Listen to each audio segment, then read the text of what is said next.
Felix Mendelssohn's final string quartet, published as Opus 80, was written in 1847, shortly after the death of his sister Fanny, and only a couple of months before his own all too brief life of 38 years came to its end. It is a joyless F minor work whose gloom is only occasionally pierced by beams of relative major key light, and includes outbursts of outrage that can only be read as autobiographical. This is the shortest of the composer's 6 published quartets, and probably the one most direct in its expressive thrust.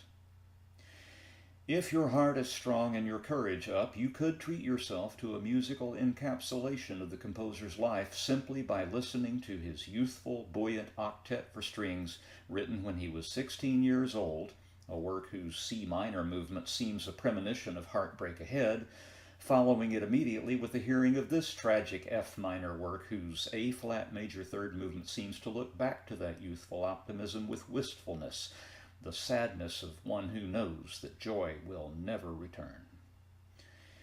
The entire project would take you only about an hour, and you would be a sadder, wiser, and much more informed listener for having done it.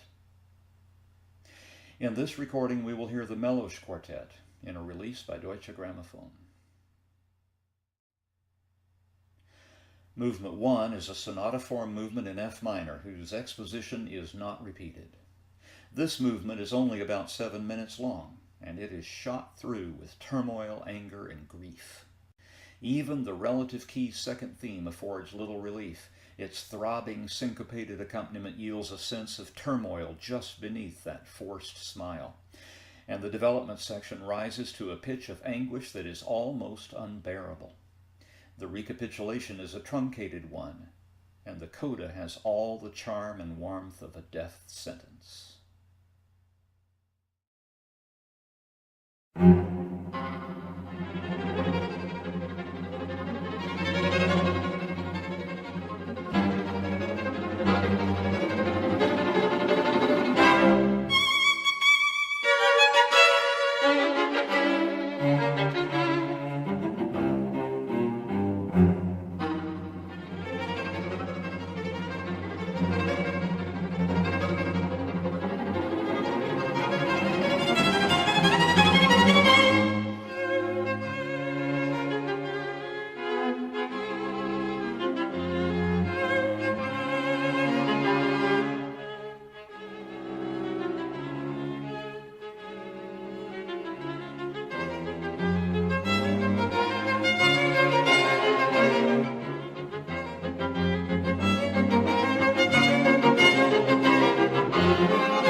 The scherzo movement retains the F minor grounding of the first, with its trio also set in that dark key. A word about the scherzo's rhythmic profile. The movement is in fast 3/4 time, barreling along at one beat to the measure. 1, 2, 3, 1, 2, 3, 1, 2, 3. Superimposed on that metric pattern is an extended hemiola, a rhythmic grouping that suggests 3/2 time. 1, 2, 3, 1, 2, 3, 1, 2, 3, 1, 2, 3, 1, 2, 3, 1, 2, 3.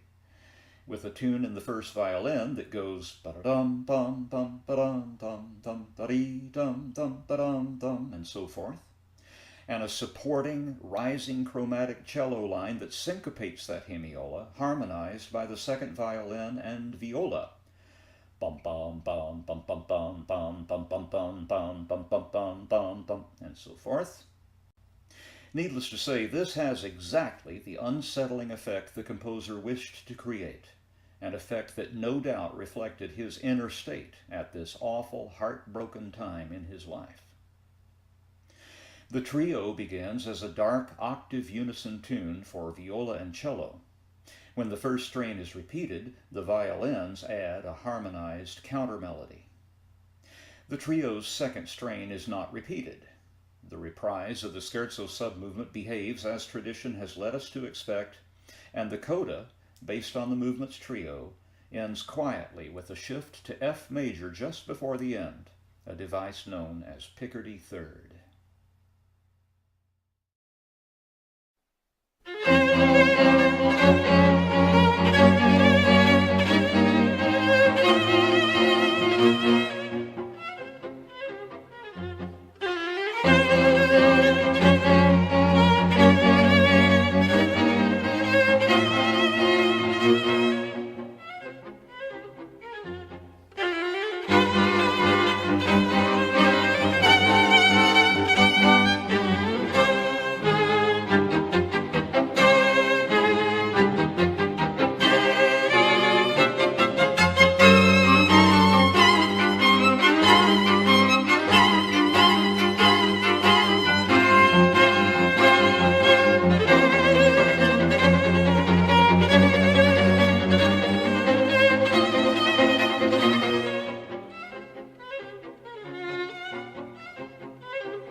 The third movement is the only movement set in a key other than F minor.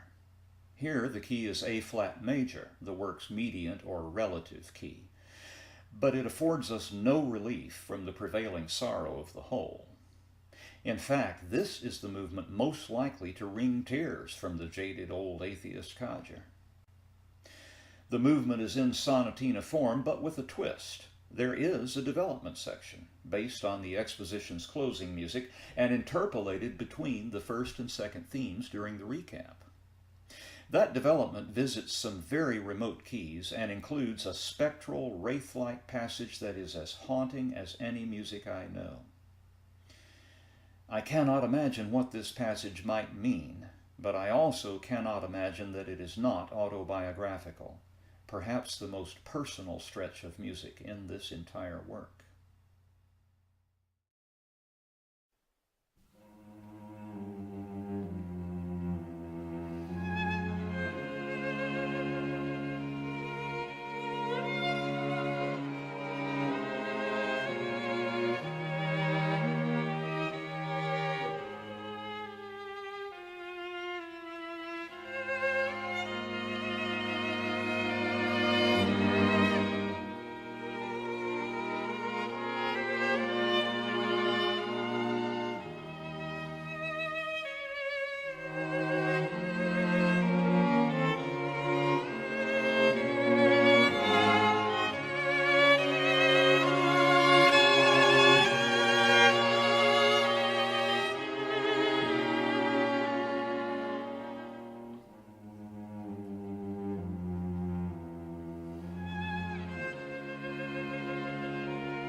The finale is a monothematic F minor tirade, permeated by an angry, syncopated outpouring that just runs on and unstoppably on. This music's kinship to that of the opening movement is obvious, but here it is even more concentrated than before, yielding a closing essay only a little over 5.5 minutes long. The only momentary respite from this wash of fury is a new theme arising just briefly late in the development section. I have identified this as Theme 3. Enjoy it while you have it. You will soon be plunged right back into unbroken darkness, with the coda rising to a pitch of almost unbearable intensity before reaching its furious, hammered conclusion. My heart breaks for this composer, whose mostly happy life ended in such despair.